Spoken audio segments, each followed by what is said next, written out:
మోసం చేసి డబ్బులు దోచుకుంటున్నారని నేను పట్టించినప్పుడు తెలిసిన సమాచారం, నువ్వు ఎమ్మెల్యేగా ఉన్నప్పుడు కావలిలో పనిచేస్తున్న నీ సిఐలు, నీ ఎస్ఐలు కూడా దాంట్లో భాగస్తులు ఉన్నారు. అంటే నువ్వు కూడా భాగస్తుడివే కాదా? నీకు కూడా డబ్బులు ముట్టలేదా? ముట్టబట్టే కదా నీ సిఐలు కూడా ధైర్యంగా ఆ డబ్బులు పెట్టుబడి పెట్టింది. అందరూ కలిసి గుట్టు చప్పుడు కాకుండా దాన్ని చేయనిచ్చింది. ఈరోజు 17 మంది హరిజన అరుంధతి గిరిజన పిల్లకాయలను దాంట్లో పెట్టి మనీ స్కామ్ చేస్తే నేను పట్టిస్తే ఈ రోజున దేశ చరిత్రలో ఏ స్కీములో దొరకనంత దాన్ని కనిపెట్టి ఈ రోజున కేసులు బిగించిన వ్యక్తి నేను తినేదేంది? అసలు బుద్ధి ఉందా మాట్లాడడానికి? మనీ స్కామ్లు మొత్తం కావలి రూరల్ పోలీస్ స్టేషన్లో రిజిస్టర్ అయి ఉన్నాయి. కావలి నియోజకవర్గం కాదు, ఆంధ్రప్రదేశ్ మొత్తం మీద కావలిలో 2021 నుంచి 2024 వరకు సుబాను నుంచి రావాల్సిన డబ్బులు ఎంత అనే వాళ్ళు అందరూ పోయి పోలీస్ స్టేషన్లో కంప్లైంట్ ఇచ్చినారు. ఇస్తే ఈ రోజుకి కంప్లైంట్ ఇచ్చినటువంటి అమౌంట్ 24 కోట్లు. మొత్తం లబ్ధిదారులు రాష్ట్ర వ్యాప్తంగా ఆంధ్రప్రదేశ్ మొత్తం మీద సుబానీ దగ్గర నుంచి మాకు రావాల్సిన డబ్బు బ్యాంకు ద్వారా కానీ క్యాష్ ద్వారా కానీ మాకు రావాల్సిన డబ్బు 24 కోట్ల రూపాయలు అని చెప్పి కావలి రూరల్ పోలీస్ స్టేషన్లో ఉంది.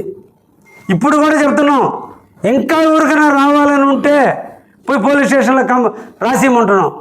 ఈ రాసిచ్చిన వాళ్ళలో 84 మంది పోలీసు వాళ్ళు ఉన్నారు.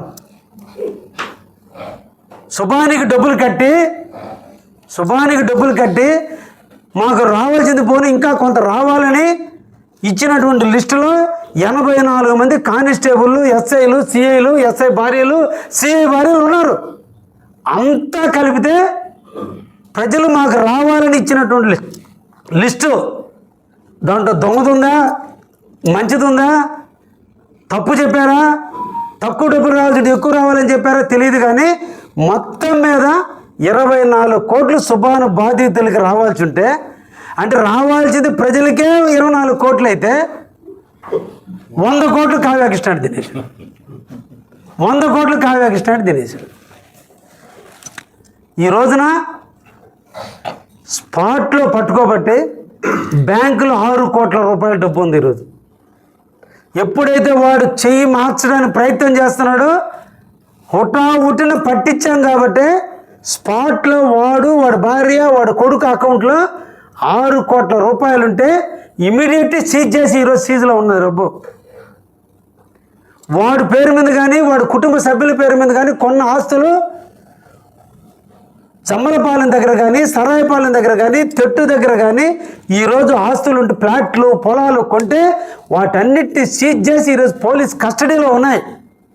ఈ రోజున వాడి బినామీలదారులను కూడా సీజ్ చేస్తే ఈరోజు మొత్తం 14,70,00,000 రూపాయల ఆస్తులు ఈరోజు సీజ్ చేశాం.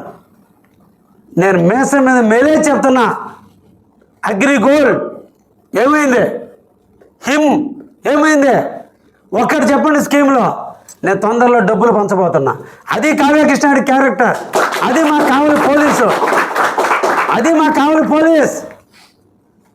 ఎక్కడ దాన్ని వేరే డైవర్ట్ అయిపోతే ఈ కేసు కనుమరుగైపోద్దని చేస్తే దుర్మార్గంగా వాళ్ళందరినీ అరెస్ట్ చేయాలి. వాడు ఇప్పటికీ జైల్లో ఉన్నాడు సుబాని. దేశ చరిత్రలో ఎప్పుడు కూడా ఫైనాన్స్ కేసులు తొందరగా ఈరుగావు.